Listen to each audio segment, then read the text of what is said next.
Assalamualaikum warahmatullahi wabarakatuh. Salam sejahtera untuk kita semua. Perkenalkan, kami dari kelompok 2 beranggotakan 5 mahasiswa.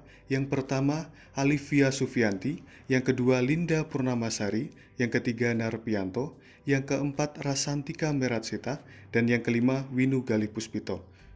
Di sini kami akan mempresentasikan hasil kerja dari kelompok kami dalam mata kuliah Perancangan dan Pengembangan Kurikulum. Materi yang akan disajikan meliputi 1. Pengantar filosofi, 2. Dasar teori, 3. Pengembangan understanding by design, 4. Contoh understanding by design dalam materi IPA. Pengantar filosofi understanding by design. Understanding by design atau UBD dimaknai sebagai sebuah desain untuk sebuah pemahaman. Pemahaman dalam hal ini diartikan secara mendalam, di mana peserta didik tidak hanya mengetahui sebuah topik dan pembahasannya, tetapi dalam segala hal yang berkaitan dengan pemahaman tersebut.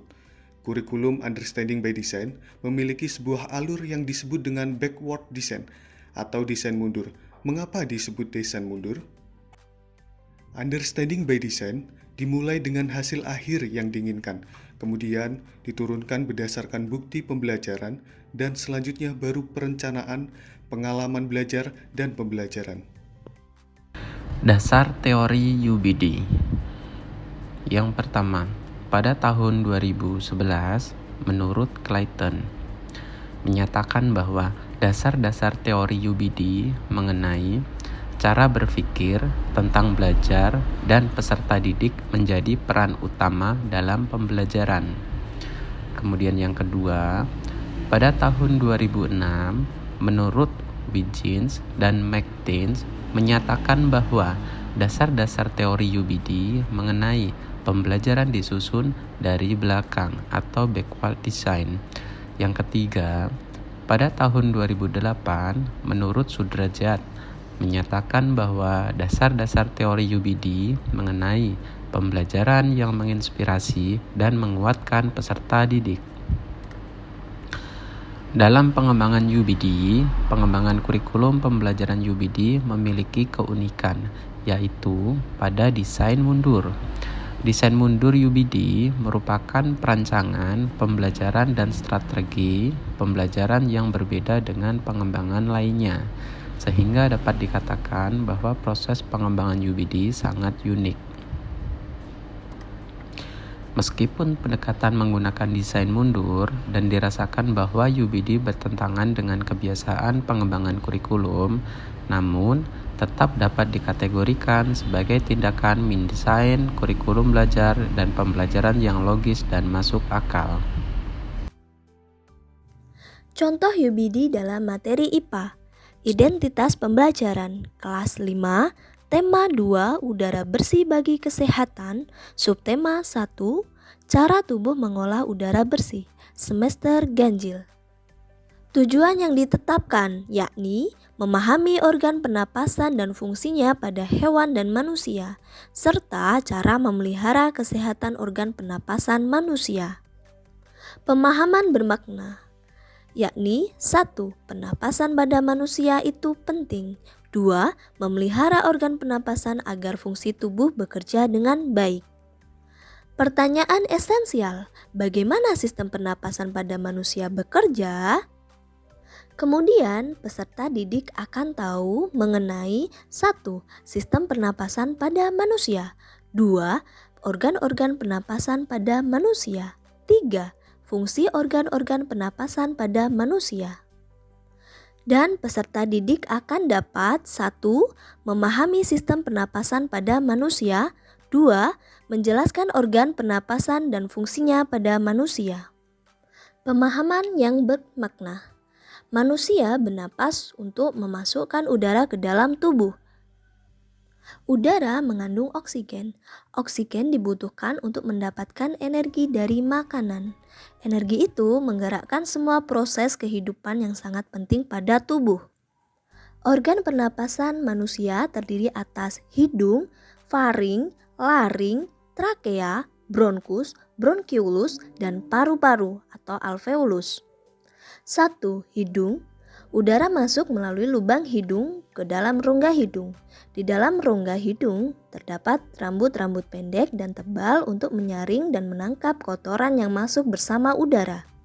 Selain disaring, udara yang masuk dilembabkan oleh selaput hidung.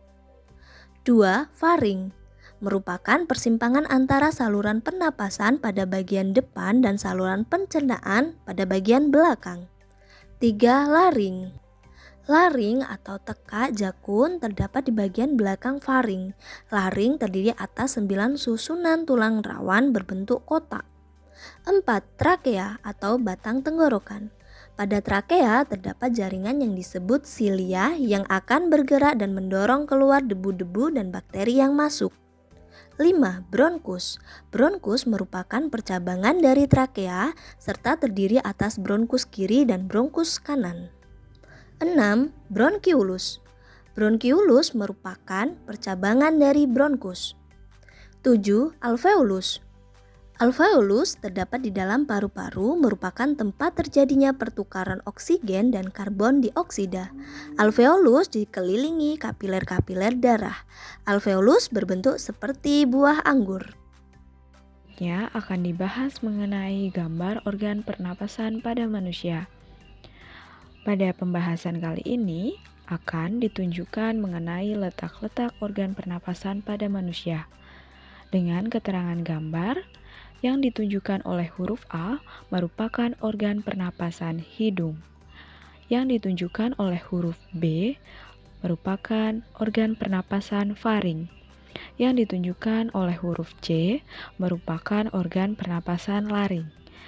Yang ditunjukkan oleh huruf D merupakan organ pernapasan trakea. Yang ditunjukkan oleh huruf E merupakan organ pernapasan bronkus. Yang ditunjukkan oleh huruf F merupakan organ pernapasan paru-paru. Dan yang terakhir, yang ditunjukkan oleh huruf G merupakan organ pernapasan diafragma. Juga selanjutnya, terdapat gambar organ pernapasan pada paru-paru. Pada bagian ini akan membahas mengenai bagian-bagian pada organ pernapasan paru-paru. Selanjutnya akan dibahas mengenai proses pernafasan. Proses pernafasan pada manusia diawali dengan udara masuk dengan membawa oksigen ke dalam tubuh melalui lubang hidung. Lalu masuk ke dalam batang tenggorokan. Dari batang tenggorokan, udara masuk ke dalam paru-paru. Di dalam paru-paru, oksigen terserap ke dalam pembuluh darah halus. Sebaliknya, gas karbon dioksida dari pembuluh darah masuk ke dalam paru-paru dan selanjutnya dibuang saat kita menghembuskan nafas. Seperti yang terlihat pada bagan sistem pernapasan pada manusia. Bernafas adalah kegiatan menghirup oksigen ke dalam tubuh dan membuang karbon dioksida dari dalam tubuh. Kegiatan bernafas membutuhkan kekuatan otot. Otot pernafasan utama adalah diafragma. Diafragma ini terdapat di dalam tubuh di bagian bawah rongga dada. Diafragma berbentuk seperti kubah. Saat kita menghirup udara, diafragma akan berkontraksi menjadi lebih datar. Saat itu, paru-paru menjadi membesar untuk dapat menampung udara yang kita hirup. Saat kita menghirup udara, otot-otot tulang rusuk mengangkat tulang rusuk kita sehingga paru-paru menjadi membesar. Sebaliknya, saat membuang nafas, otot diafragma akan relaksasi dan otot tulang rusuk menjadi mengendur. Paru-paru mengkerut lagi ke ukurannya yang lebih kecil dan menghembuskan udara pengap berisi karbon dioksida.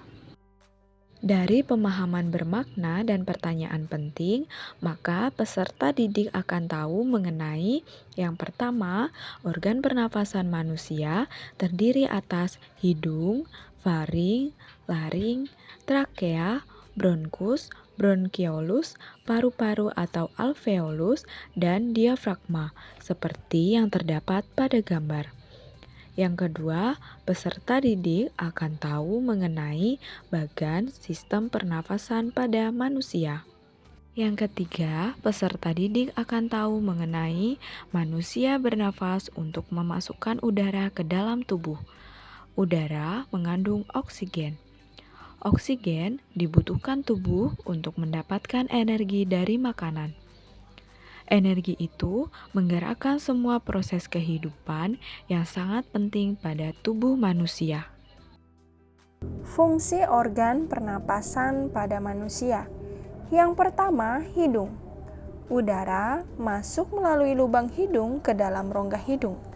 Di dalam rongga hidung terdapat rambut-rambut pendek dan tebal untuk menyaring dan menangkap kotoran yang masuk bersama udara. Selain disaring, udara yang masuk kemudian dilembabkan oleh selaput hidung. Yang kedua, faring. Faring merupakan persimpangan antara saluran pernapasan pada bagian depan dan saluran pencernaan pada bagian belakang. Yang ketiga, laring. Laring atau tekak atau jakun terdapat di bagian belakang faring. Laring terdiri atas 9 susunan tulang rawan berbentuk kotak. Yang keempat, trakea atau batang tenggorokan. Pada trakea terdapat jaringan yang disebut silia yang akan bergerak dan mendorong keluar debu-debu dan bakteri yang masuk. Yang kelima, bronkus. Bronkus merupakan percabangan dari trakea serta terdiri atas bronkus kiri dan bronkus kanan. Yang keenam, bronkiolus. Bronkiolus merupakan percabangan dari bronkus. Yang ketujuh, alveolus. Alveolus terdapat di dalam paru-paru, merupakan tempat terjadinya pertukaran oksigen dan karbon dioksida. Alveolus dikelilingi kapiler-kapiler darah. Alveolus berbentuk seperti buah anggur. Kemudian, peserta didik akan dapat 1. Memahami sistem pernapasan manusia. Yang kedua, menjelaskan organ pernapasan dan fungsinya pada manusia. Demikianlah presentasi dari kelompok kami. Kami ucapkan terima kasih. Wassalamualaikum warahmatullahi wabarakatuh.